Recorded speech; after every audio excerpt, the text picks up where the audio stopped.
continuamos con la serie que he titulado Lo profético según el nuevo pacto. Recuerden que una de las premisas que nosotros tenemos aquí en Lunes de Inspiración es que el nuevo pacto lo ha redefinido todo.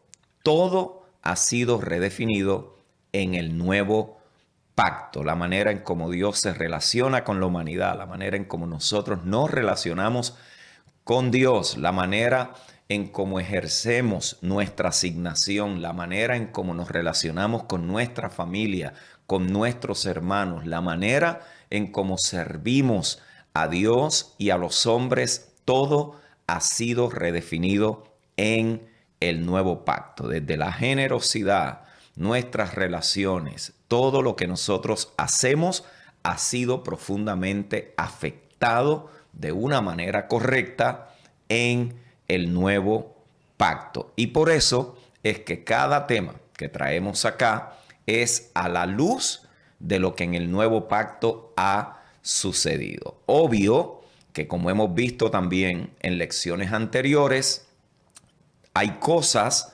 que estuvieron presentes en el viejo pacto, que eran parte de esa economía, que no han sido afectadas. No han sido afectadas. La demanda de Dios en cuanto a eso es la misma. Por ejemplo, la obediencia.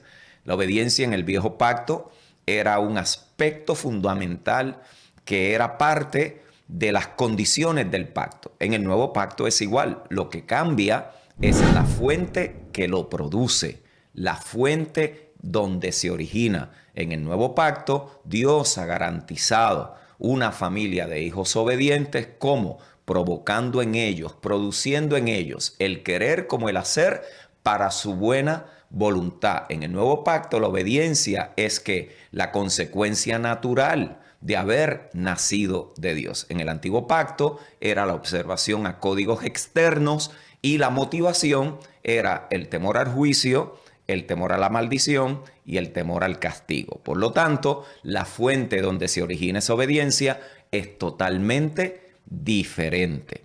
Así que a la luz del nuevo pacto estamos entendiendo, estamos comprendiendo cómo es que Dios quiere que sus hijos en esta nueva creación se relacionen los unos a los otros, y también cómo Él se relaciona con nosotros, sus hijos. Y eso incluye también esas gracias y esos dones y esas capacidades espirituales que hemos recibido para poder manifestar la realidad de Cristo en nosotros, de lo cual lo profético es parte. Esta lección de hoy es la séptima lección. Así que si usted está conectado por primera vez, hágame un favor. Si usted va a comentar, comente basado en toda la serie y no en lo que usted cree en el momento. ¿Por qué? Porque si es la séptima lección, quiere decir que hay 6 lecciones anteriores que no son de 15 minutos. Temas serios y responsables en la Biblia, usted no los trata en 5 minutos. Usted tiene que tener el contexto lo más amplio posible para tener un criterio y una forma de juzgar y proceder en las cosas de Dios, no por un impulso, no por algo que a mí me enseñaron hace 40 años atrás, que puede que esté bien, pero puede que esté incompleto también. Entonces, esta es la séptima. Quiere decir que hay 6 lecciones anteriores de 1 hora cada una, y en algunos casos un poquito más.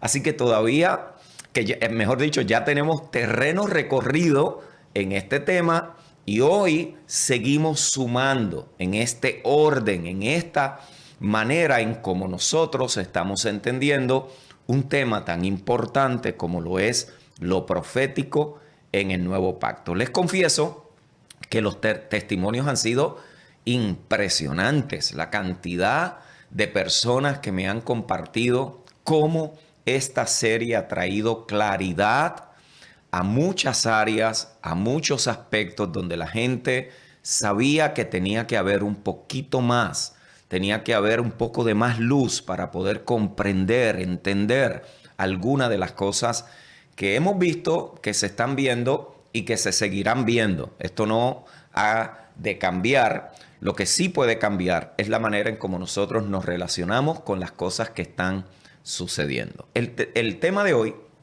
es un tema muy particular. Lo he titulado El temperamento profético, o también podemos decir qué es lo que hace a un profeta reaccionar. Cuando yo hablo de temperamento profético, no tengo la intención de generalizar y poner en una misma caja a todos los profetas. ¿Por qué?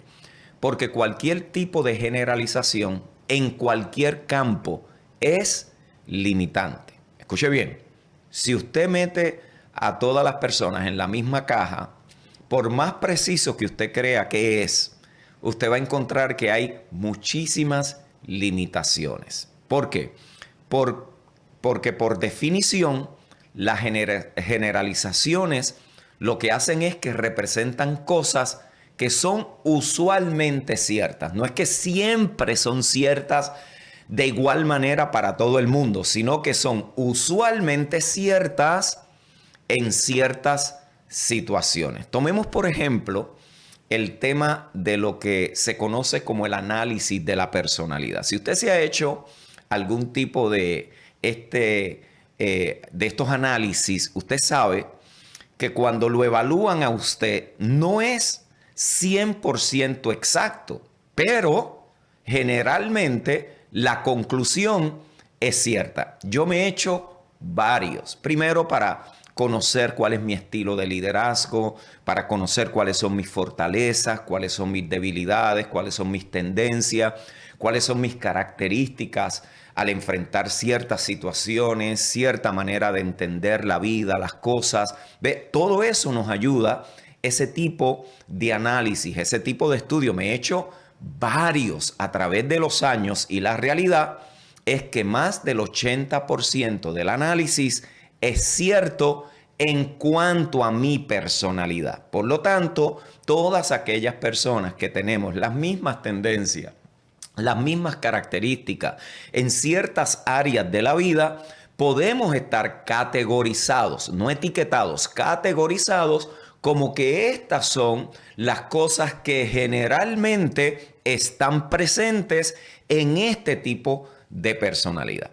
Y sin entrar en los argumentos a favor o en contra de este tipo de análisis de la personalidad, lo que todos podemos estar de acuerdo es lo que todos sabemos intuitivamente, que es que los seres humanos no somos todos iguales, somos diferentes. Las personas tienen diferentes motivaciones, las personas tienen diferentes sistemas de valores, las personas expresan las cosas de forma diferente, las personas responden a las circunstancias de manera diferente, y eso también es cierto en cuanto a los proféticos, es cierto en cuanto a los pastores, es cierto en cuanto a los evangelistas.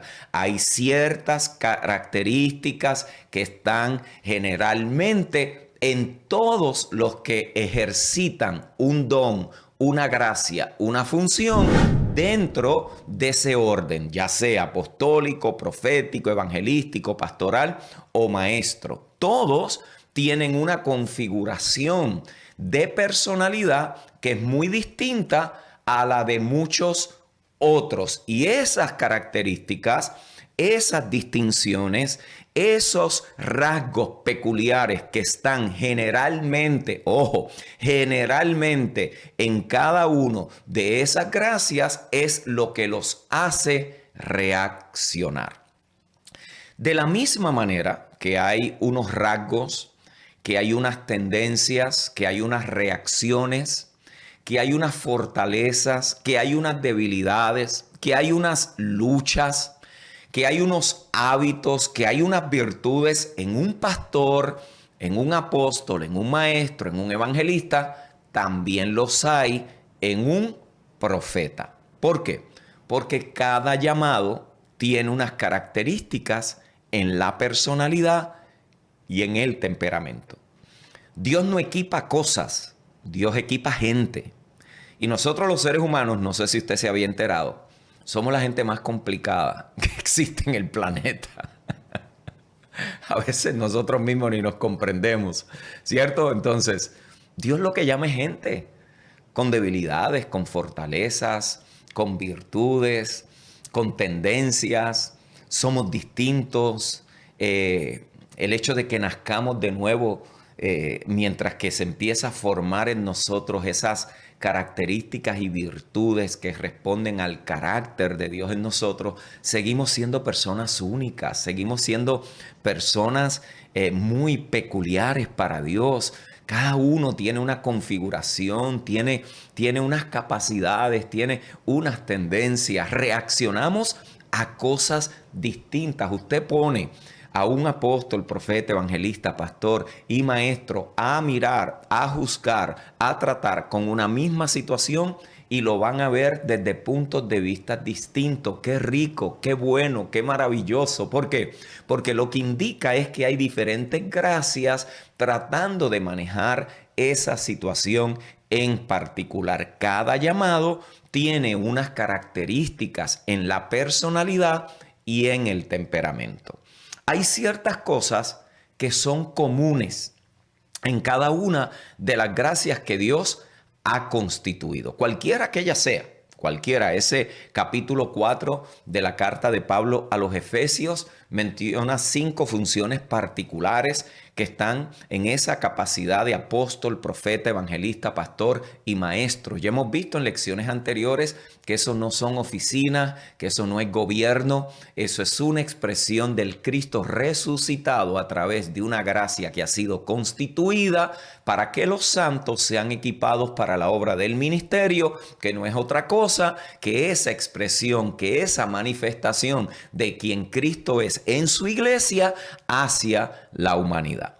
Así que todos tenemos unas características, tenemos una tendencia. El problema está cuando la persona no se entiende a sí mismo y los que están alrededor lo entienden menos. Usted notará, y creo que muchos podrán dar fe de esto, que la mayoría de los problemas entre individuos y dentro de muchas congregaciones se centra en no conocernos ni comprendernos bien en nuestras diferencias como seres humanos. Lo voy a repetir porque esto es importante.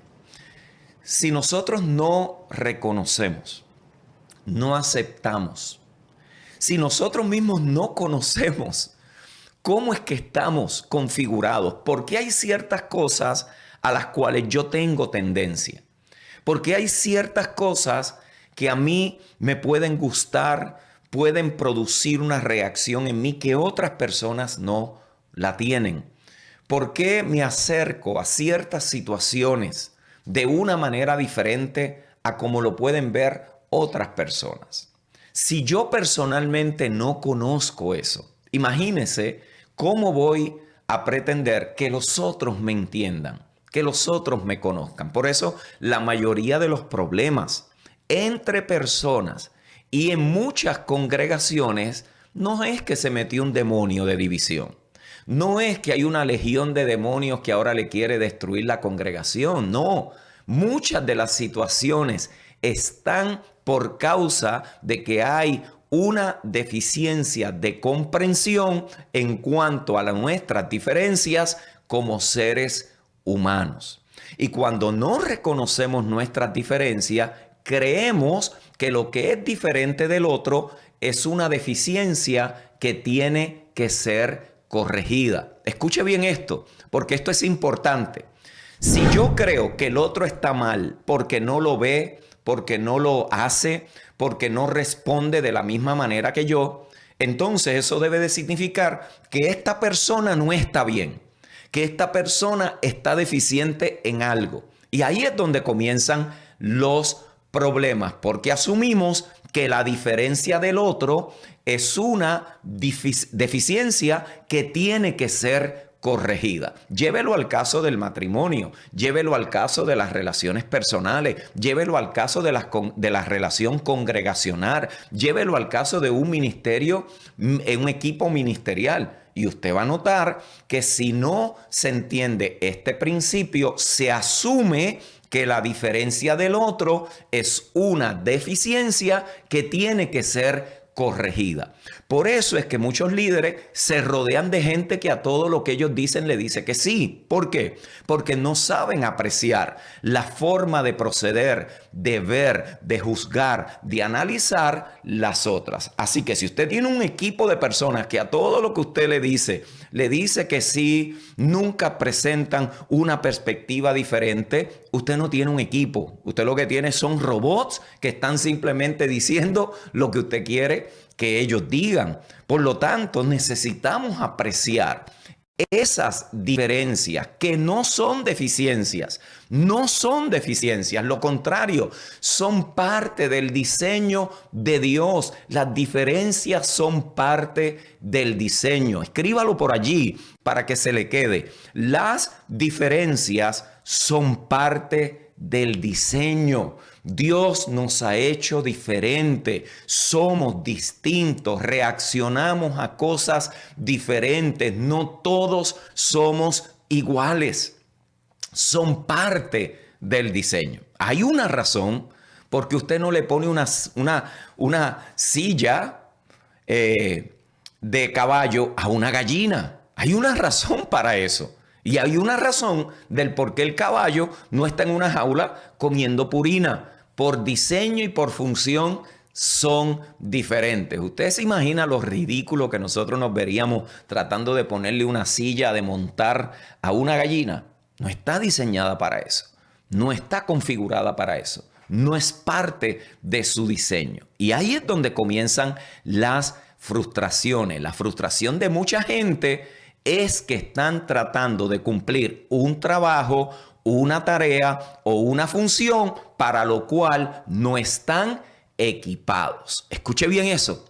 Tratan de cumplir una tarea para la cual no están equipados. Si usted pone a alguien con un don legítimo de profecía para pastorear una congregación, para ser evangelista o para ser maestro, se va a frustrar. ¿Por qué? Porque no está equipado para esa función, no está equipado para esa tarea, no está equipado o equipada para eso que se le ha encomendado. La frustración de mucha gente es que están tratando de cumplir con una tarea, con una asignación, con una función para la cual no están equipados. Y esa es una de las razones del por qué mucha gente siente esa carga emocional, esa carga espiritual, sienten ese peso, que es que el ministerio, que esto me está destruyendo, que esto es demasiado difícil, que esto es demasiado pesado.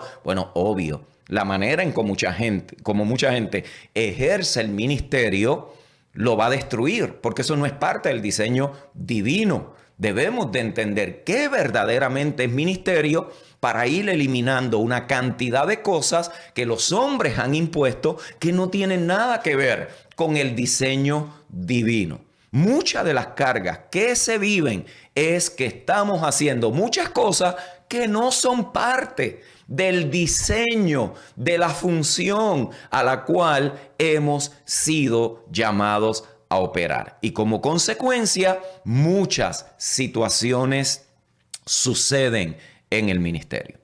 La genialidad del diseño divino de Efesios capítulo 4, versos 11 y 12, es que cada una de esas gracias cumple con una función para la cual están diseñados. Escuche bien esto.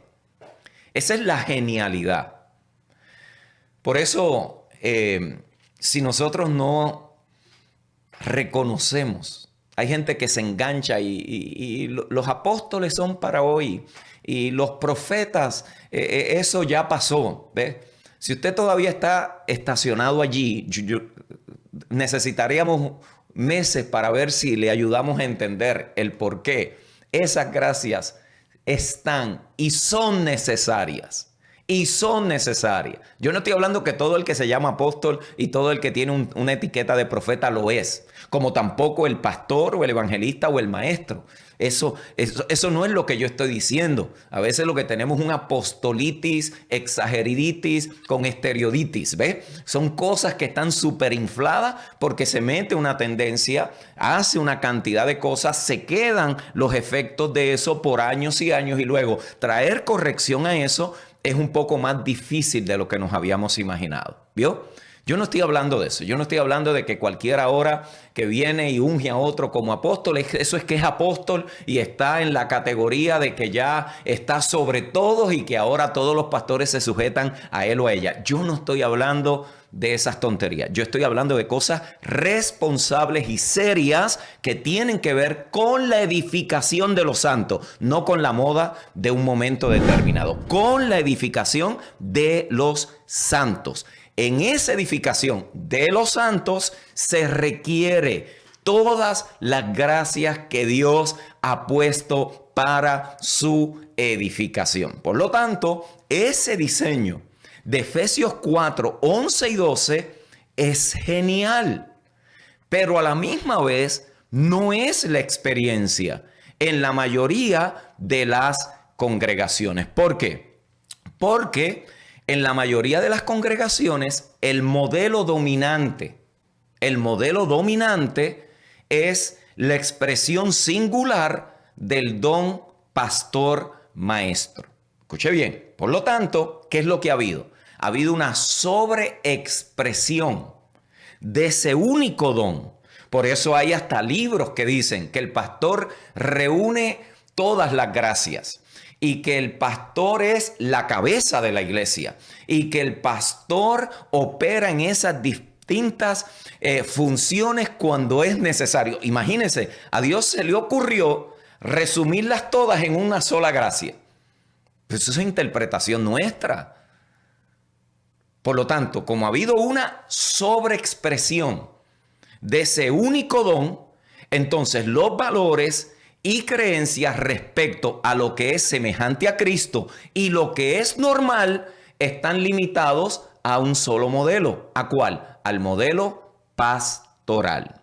Si esto es así, y yo creo que es bien difícil decir lo contrario, entonces lo legítimo y lo necesario del don pastoral y de enseñanza, que son necesarios, que son importantes, que son parte de ese diseño genial que Dios tiene para la iglesia. El pastor no es menos que el apóstol, ni el apóstol es más que el pastor. Esos son embelecos nuestros para crear jerarquías dentro de un nuevo modelo. Eso no tiene nada que ver quién es sobre quién. Esto tiene que ver cuál es el orden del diseño, cuál es la forma en cómo se va edificando. El apóstol es primero, no es porque es el superior, es el primero porque usted no comienza poniéndole techo a una casa, usted comienza poniendo fundamentos, y esa es una de las características fundamentales y principales, el fundamento que necesitan los hijos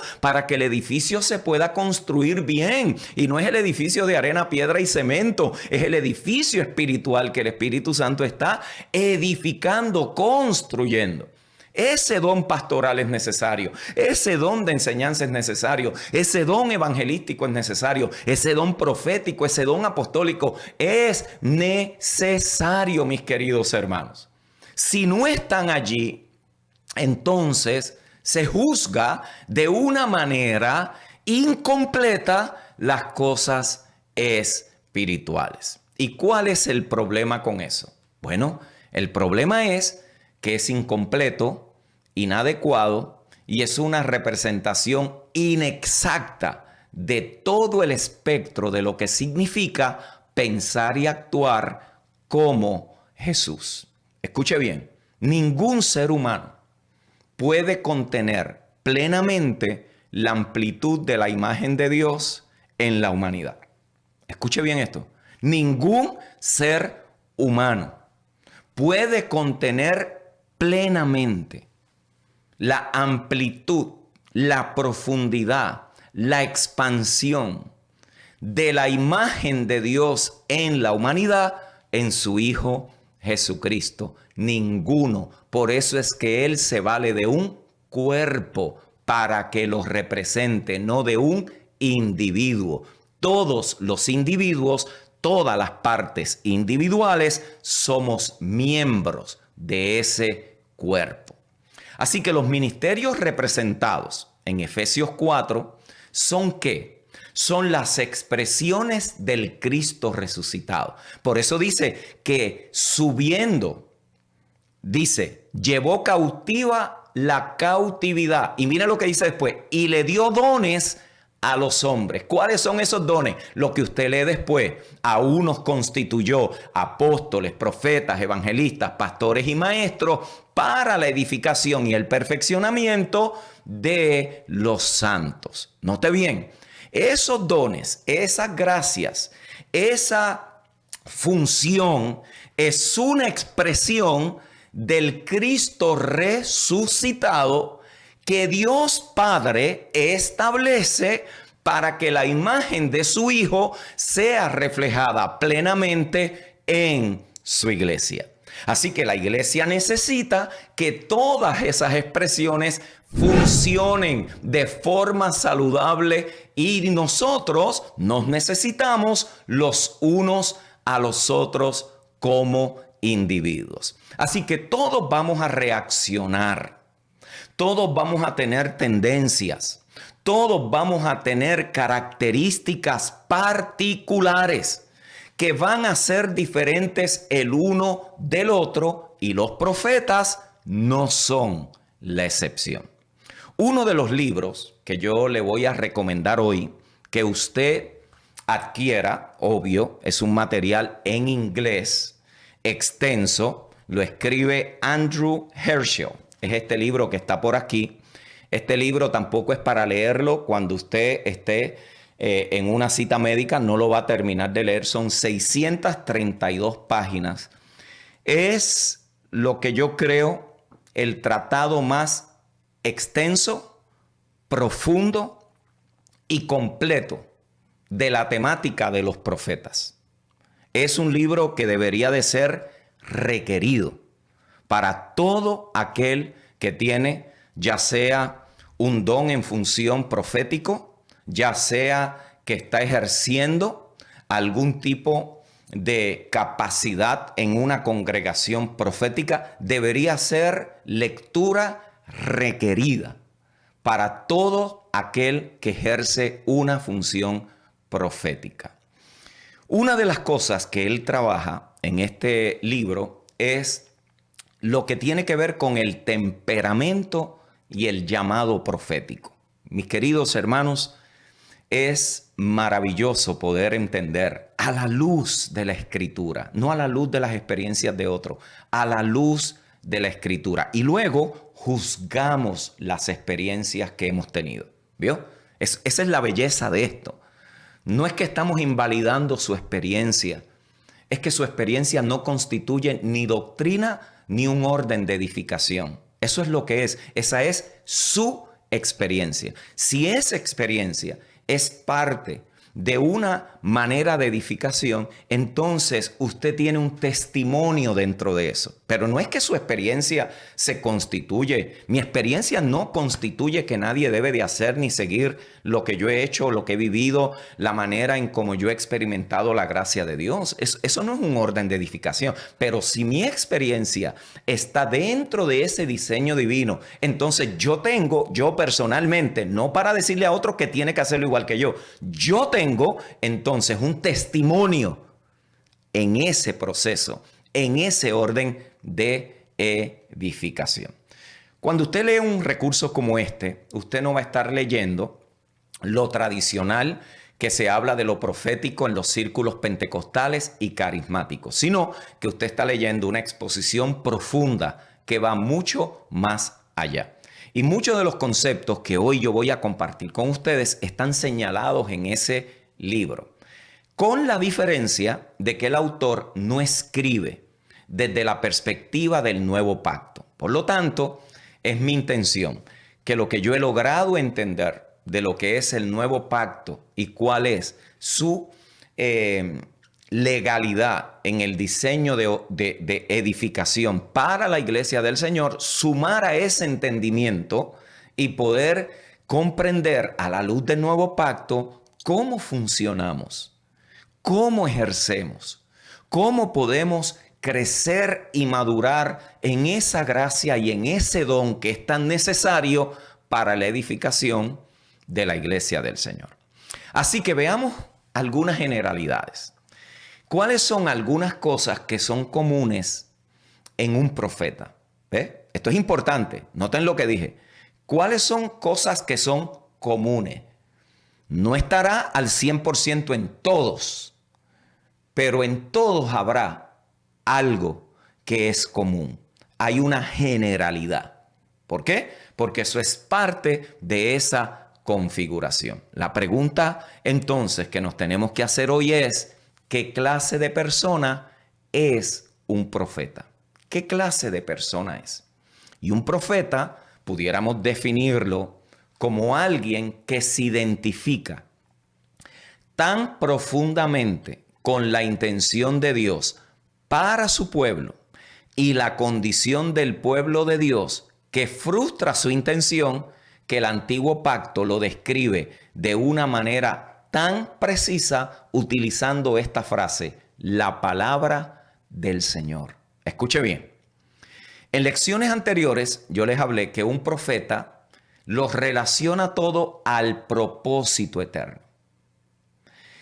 ¿Por qué? Porque él se identifica profundamente con la intención de Dios. Los profetas no están disparando lo que le viene a la cabeza.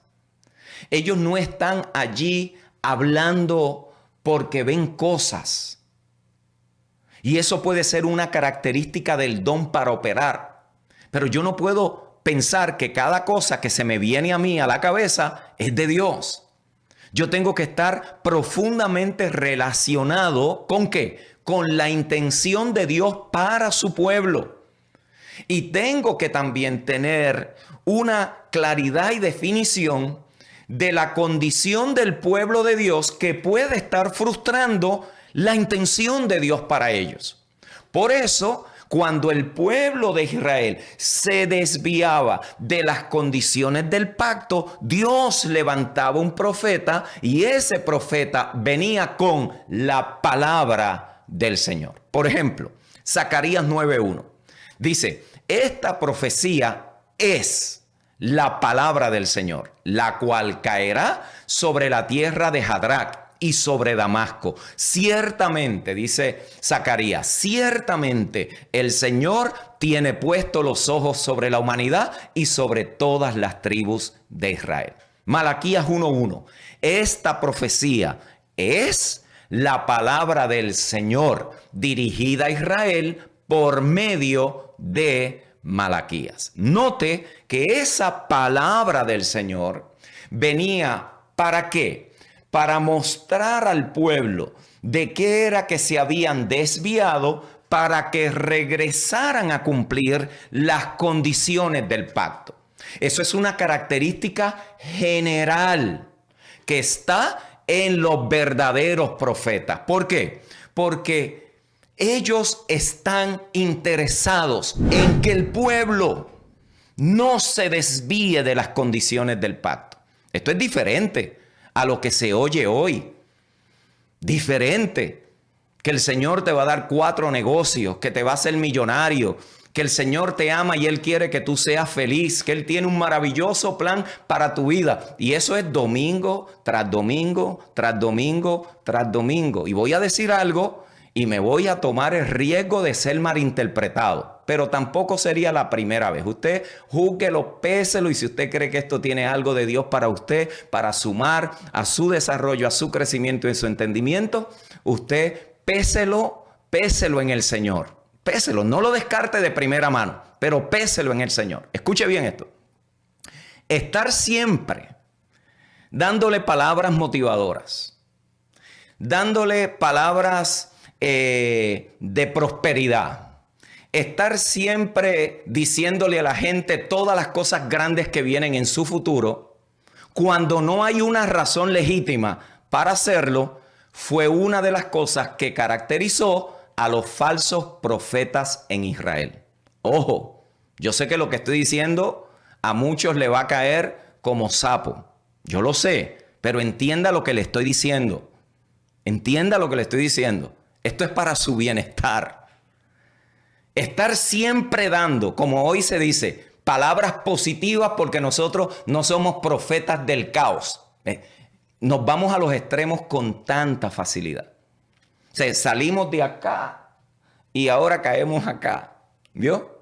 Mire lo que dice Jeremías 6:14. Curan por encima la herida de mi pueblo. Recuerden lo que le dije.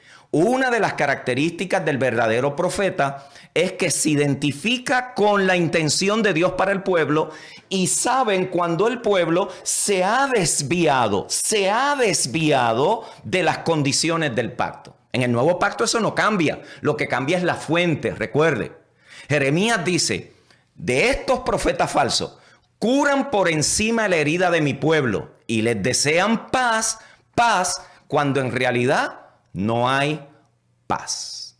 Escuche bien. En Israel, los profetas eran acusados de ser los que causaban problemas, no los que siempre tenían una palabra bonita para la gente. Oiga, ¿no cree usted que hay situaciones donde uno dice, y Dios hablándole a cuando toda su vida está en desorden, cuando se divorcia, se casa con la otra y se va al otro pastor y allá lo ponen rápido porque aquí creemos en la restauración sin ningún proceso de disciplina? ¿Usted no cree que hay algo que está un poquito como que distorsionado allí? ¿Usted no cree que porque la gente está ahí hablando cosas tremendas de crecimiento, prosperidad, usted cree que Dios bendice el desorden de la vida de mucha gente? Sea honesto con usted mismo, pastor. Sea honesto con usted mismo. Una de las características generales de los profetas verdaderos, no que está ejerciendo un don y hay una expresión de una gracia, de un don particular de conocimiento. No. Estamos hablando del profeta. Tiene una identificación profunda con la intención de Dios. Por eso es que se consideraban los profetas verdaderos de Israel como los que causaban problemas. ¿Por qué? Porque normalmente advertían sobre algo desagradable que iba a ocurrir y no se veía cambio inmediato. No se veía que nadie cambiaba. Cuando todo lo visible, en el momento que ellos lo decían, estaba súper bien, estaba de maravilla, las cosas se veían bien, la estamos pasando bien, mira cómo estamos prosperando, mira cómo estamos creciendo, mira cómo la gente está llegando, mira cómo la gente prospera. Y aparece un profeta que sabe que lo que hay es desorden dentro de la aparente bendición y caían mal. Caían súper mal. ¿Cómo no van a caer mal si le está moviendo el piso a la gente? Por eso es que a los proféticos no le preocupa tanto la bendición individual de las personas, sino hacia dónde se dirige el pueblo de Dios, cómo se relacionan los hermanos los unos con los otros y cómo está el crecimiento y la formación de los santos en su desarrollo y transformación espiritual. Eso a un verdadero profeta le preocupa. ¿Vio? Le preocupa. ¿Por qué? Porque él sabe y ella sabe el peligro que hay de quedarnos nada más con la apariencia cuando lo que está pasando adentro es corrupción, es desorden. Por eso es que lo profético confronta mentalidades, sistemas, estructuras existentes y la trae a una alineación precisa a la realidad y a la autoridad del reino de Dios. Por eso los profetas, y usted va a notar que también es una característica general de los verdaderos profetas, tienen la tendencia de arrancar, derribar, destruir, demoler para construir y plantar. Eso es una característica que usted va a notar. Jeremías 1:10 es un caso clásico clásico, donde generalmente antes de que pueda venir el orden, hay que derribar el desorden. Antes de traer ese alineamiento, hay que demoler toda esta fachada de superficialidad que se ha creado. Entonces, en la función profética verdadera, usualmente las malas noticias anteceden las buenas noticias. Pablo, cuando llegues a aquella ciudad, te van a encarcelar, te van a atar. Note, una mala noticia y luego vino la buena noticia. Esta es la razón por la cual el verdadero profeta muchas veces lo etiquetan como negativo, porque tiene un enfoque implacable en lo que está torcido. ¿Vio? Le molesta, reacciona a lo torcido. Reacciona a lo torcido. O sea, no está usando la gracia de Dios allí. No, es que nosotros somos una iglesia de gracia y aquí usted puede venir con su vida toda en desorden y la gracia de Dios le va a seguir bendiciendo su desorden. ¿En serio? ¿En serio? Que nosotros pensamos así. No puede ser. No puede ser. No puede ser. Sí, para lo que la mayoría de la gente está bien, súper bendecido en mi mejor temporada, el verdadero profeta puede ver un poquito más allá de lo que está viendo la mayoría. Pueden ver las implicaciones futuras de una situación en el momento en que otros no la pueden ver. Eso es parte de la personalidad profética. Están divinamente diseñados para reaccionar y operar de esa manera. Si uno no lo entiende, usted cree que esa persona lo que es negativa, que lo que es un profeta de juicio, que lo que... Y ojo, también está el otro extremo, de eso voy a hablar también. No se me vaya por ahí, yo sabía que todo aquí... No, tampoco es así, tampoco es así. ¿Okay? Entonces, pero estamos en la base.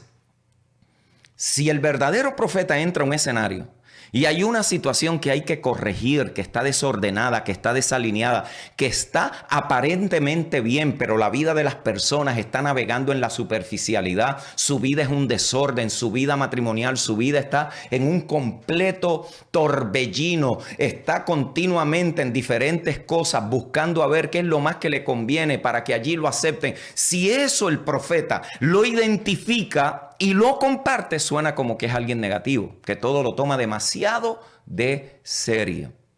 Por eso, mis queridos hermanos, lo profético es un don para todos los que lo reciben. ¿Oye bien? Es un don porque tienen esa capacidad distintiva de poder ver sobre lo superficial, de poder ver un poquito más allá, de poder entender algunas cosas que el apóstol, que el pastor, que el maestro, que el evangelista no está viendo, no puede ver, porque no es parte de su configuración. El don profético es un regalo, es como alguien que va más adelante y te dice, por ahí viene el puente, por ahí viene cómo vas a cruzar. Es un regalo a la iglesia. Es un regalo a la vida de aquellos que reciben esa gracia de Dios en el proceso de edificación. Otra generalidad que se encuentra en los proféticos es que es una profunda sensibilidad hacia el mal. Esta gente reacciona. Note los profetas de la Escritura. Si yo no estoy hablando tampoco del moralismo o de las reglas instituidas por el hombre que se establecen como mandamientos de Dios. Yo no estoy hablando de aquel que se levantaba que decía que el maquillaje, que si no te lo quitabas el Señor te iba a mandar al infierno. Tampoco estoy hablando de esos extremos.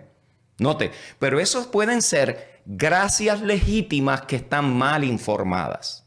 Ojo con esto. ¿Por qué?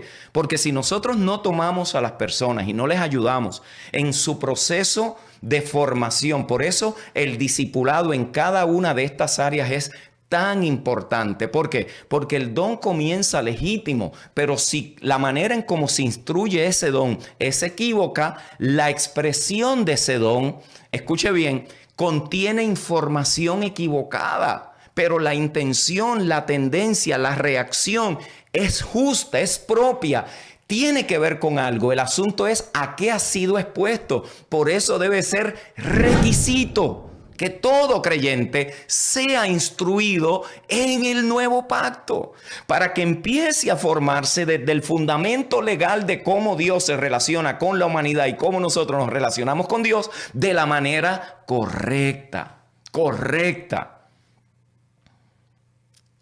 Entonces yo no estoy hablando de los que allí están reenfatizando las doctrinas de los hombres. No, estoy hablando de ese legítimo sentir por aquellas cosas que se caracterizan por el mal.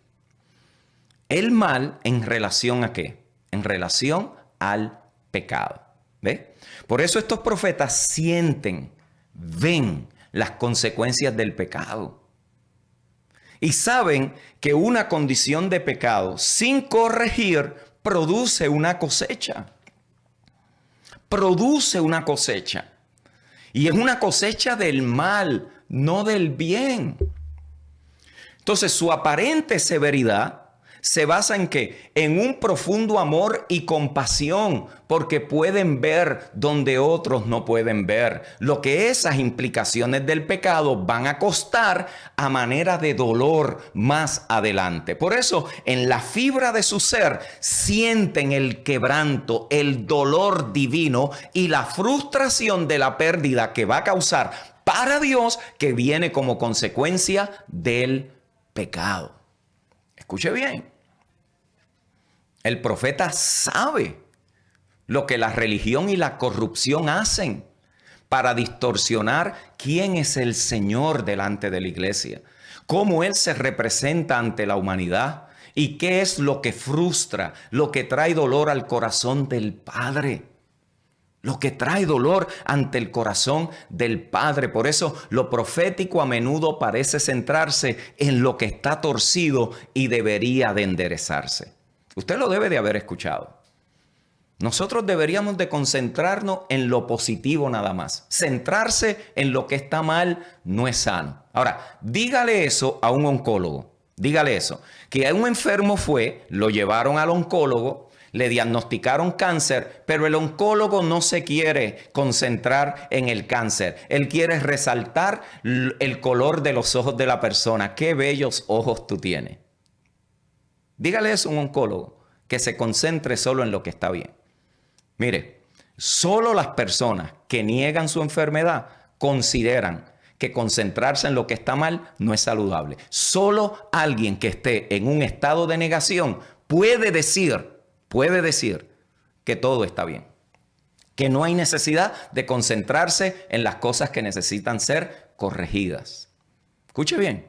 Por eso, para los que no son profetas, o no les conviene oír a un verdadero profeta, lo consideran inapropiado, está fuera de moda, eso no es lo que nosotros creemos. Nosotros creemos que Dios siempre quiere bendecir, motivar, animar a sus hijos. El Señor siempre está a favor del bien y todos deben de seguir prosperando y todos deben de tener 3, 4 negocios, 5 casas, 4 cuentas de banco y todos pueden hacer su vida y el Señor perdona todo lo que nosotros hagamos porque usted sabe que la gracia de Dios nos restaura. Entonces tú dejas a esta, te vas con aquella y te aumentas acá y viras para acá. Entonces cuando venimos a ver lo que tenemos, mis queridos hermanos, es un desorden. Hasta que llega un verdadero profeta y empieza a identificar. Aquí hay cosas que están produciendo una cosecha del mal. Hay pastores que no les conviene escuchar a un verdadero profeta. ¿Por qué? Porque si identifica lo torcido, entonces se hace responsable si no lo corrige. Ahora, lo opuesto es igualmente cierto. No todos tienen cáncer. Ojo, no todo está mal. No todo está enfermo, porque hay gente que camina en un solo modo. ¿Ves? Y estos son los extremos. Lo peligroso son los extremos. Por eso es que la gente ha perdido la credibilidad, porque no tenemos balance, no tenemos orden. Nos vamos o de un extremo al otro extremo. Como antes vimos tantas distorsiones, pues ¿cuál es el extremo? Pues vamos a evitar esto y nos quedamos solamente aquí. en bendecir la gente, en que prosperen, en que adelanten, y no hay corrección, no hay disciplina, se encubren los pecados, los líderes pecan, pero para que no se nos dañe la reputación y para que el grupo de adoración no se nos afecte, o para que el ministerio de hombres no se nos dañe, o para que el ministerio de tal no se nos caiga, vamos a encubrir todo esto. Después de todo, eso es entre Dios y la persona. ¿Vio? Y yo sé de lo que estoy hablando. Pues yo me tomé el atrevimiento de asumir mi responsabilidad completa por mi pecado. Así que yo sé de lo que estoy hablando. Y si ha de haber algún orden, es cuando reconozcamos que no todas las cosas están bien. Por eso es que los profetas tienden y deben, mejor dicho, de caminar con otros como un requisito de una expresión profética saludable. Si con quien único usted camina es con la gente que piensa igual que usted, entonces alguien está pensando de más. Si con quien único usted camina es con los que piensan y los que hacen igual que yo, entonces alguien está de más. Alguien está de más. Alguien está innecesario en ese equipo. No, yo con quien único me relaciono es con profetas que hablan prosperidad. Con razón estamos como estamos. ¿Ves? Entonces, el profeta necesita relacionarse. Necesita conocer. Necesita participar. Porque si no se queda en una sola frecuencia y usualmente termina distorsionada. Por eso estar diciendo que todo está mal no es sano. Como tampoco lo es diciendo que todo está bien. Ambas son peligrosas en extremos. Sin embargo, caminar con los demás no exige ser como los demás, pensar como los demás, valorar lo mismo que los demás, ni conformarse a su imagen de normalidad. Tampoco lo es. ¿Por qué? Porque el verdadero balance requiere la presencia de las diferencias, no la eliminación de ellas. ¿Vio? Eso es lo que es balance. Balance no es que todo el mundo pensamos igual, creemos, tenemos que creer los fundamentos iguales, obvio. En las variaciones ahí puede haber diferencia, pero en lo fundamental no puede haber. Solo una sola fe, un solo Señor, un solo bautismo, una sola esperanza, un solo Dios. Pero en lo que tiene que ver con el ejercicio, con la función, con la disposición de operar en una gracia y en un don para edificar a los santos, van a haber diferencias. Obvio, y esa es la riqueza. Esa es la verdadera riqueza, de que cada cual va a traer una óptica de parte del Señor que enriquece lo que hay que hacer. Entonces, los verdaderos profetas harán preguntas que a otros no se le han ocurrido. Van a conectar puntos que otros no conectan. Van a desafiar el poder. ¿Por qué? Porque ellos desafían donde quiera que el poder se concentra. Y más aún cuando ese poder se ha concentrado para perpetuar el aumento de ese poder en solamente en un grupo de personas. Por eso es que los proféticos hablan la verdad. Donde quiera que hay concentraciones de poder que se desvían de la justicia de Dios, que se desvían del orden de Dios, en cualquier ámbito, la familia, la empresa, la iglesia, la política, ¿vio? Ellos le hablan al poder y no tienen temor, y esa es la razón por la cual muchas veces no son ni populares ni bienvenidos donde ellos tienen que hablar. Porque usualmente están identificando alguna deficiencia que frustra el poder y la intención de Dios para esas personas. Y termino con lo siguiente. Cuando se declara la verdad a personas inseguras que tienen su identidad y sentido de sí mismo envueltos en cualquier cosa que no sea Cristo y el crucificado, se van a sentir invalidadas y van a atacar al que lleva al mensaje. Por eso es más fácil atacar al mensajero. ¿Por qué? Porque si se elimina al mensajero, el mensaje se silencia. ¿Cuándo pasa eso? Con personas inseguras. Con personas inseguras.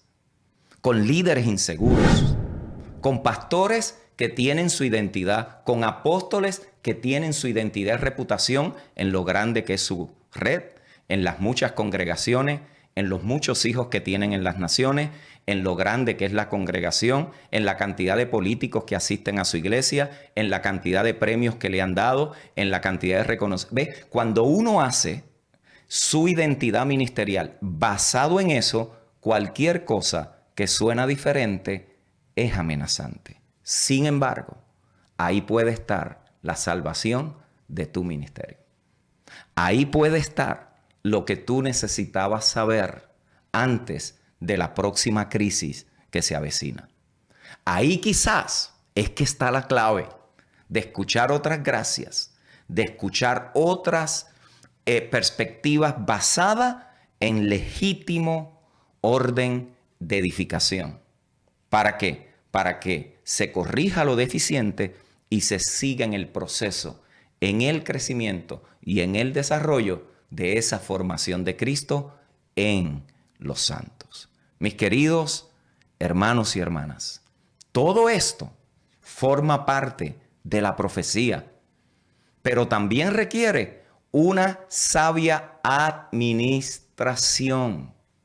de parte de nosotros, como la comunidad de los santos, de los redimidos, la familia de Dios en la tierra, y preservar aquellas cosas que deben de mantenerse con nosotros para cuidar las dos cosas que tanto los profetas como los apóstoles del Nuevo Testamento continuamente preservaron y quisieron que la iglesia preservara, que es la santidad y la unidad del pueblo de Dios. La santidad y la unidad del pueblo de Dios son dos temas que están en el viejo pacto y en el nuevo pacto, donde hay fuentes que las provocan, que las causan, que son de donde emana. Y nosotros necesitamos una sabia administración de esas gracias, de esos dones, de esas funciones en el cuerpo para preservar la iglesia en santidad y en unidad. Así que, mis queridos hermanos, esto da conclusión a la lección de hoy. Confío que esto le haya ayudado, haya podido ver, haya podido entender, haya podido comprender algo un poquito más amplio acerca de esta función. Les recuerdo, aquellos que quieren leer materia que les va a ayudar, pastores, apóstoles, profetas, evangelistas, más bien aquellos que tienen alguna función y que tienen equipos ministeriales. Es en inglés. Yo lamento que estos recursos no están en español. La mayoría de lo que nosotros tenemos en español son experiencias, no teología, no fundamento. Y yo creo en la experiencia, pero la experiencia no es teología para nadie. Usted no puede ir a una iglesia y tratar de reproducir en su congregación lo que pasó allá. Por eso tenemos el desorden a veces que suceden en nuestras iglesias, porque más tarde, más temprano que tarde, se desmantela la configuración espiritual de esa iglesia, porque usted no puede ser quien Dios no lo ha diseñado para que sea. Usted no puede ser la iglesia de Colombia, ni la iglesia de Argentina, ni la iglesia de Brownsville. Usted tiene que ser la iglesia como ha sido configurada para expresar a Cristo en ese contexto. Y la única forma de preservar eso es cuando tenemos un fundamento correcto, donde el cual el Señor edifica a los suyos. Así que aquí se lo dejo otra vez para aquellos que quieren. Abraham Herschel es el autor de Prophets. Y va usted a encontrar mucho. Recuerde que no está escrito desde la perspectiva del nuevo pacto, y eso es lo que estamos trabajando acá. ¿Cómo traemos a la luz del nuevo pacto estas verdades que son tan contundentes, tan poderosas, que nos ayudan a poder funcionar, a poder servir y a poder ejercer la gracia, el don y el llamado que Dios ha hecho a los santos para la obra del ministerio? Bueno, mis amados, ya terminamos. Les recuerdo a aquellos que quieren seguir estudiando la Escritura de una manera con los menos filtros posibles. Cristo es nuestro enfoque. Y usted quiere conectarse por allí con nosotros, sumergirse en el propósito de Dios para la humanidad y conocer esos fundamentos esenciales del Evangelio, le invito. Comunidad virtual transformadosencristo.com. Transformadosencristo.com. Allí lo puede ver. Hágase parte. Usted va a disfrutar de una comunidad. Tenemos clases en vivo, clases grabadas, cursos, enseñanzas, manuales, en fin. Es toda una plataforma para su educación continua en el Señor. Cómase 2 hamburguesas menos, tómese 3 cafés menos, que hoy vale casi $4.50. Inclúyase en esta plataforma y le aseguro que lo que va a recibir como alimento le hace mucho mejor, le hace mucho bien, mucho más que más hamburguesas y que más café y que más grasa a su sistema. Aliméntese bien espiritualmente y verá lo que Dios puede hacer con creyentes sanos, bien fundamentados. Les amo en el Señor. Gracias por conectarse. Nos vemos en la próxima transmisión, donde seguimos trabajando este tema de lo profético según el nuevo pacto. Bendecidos.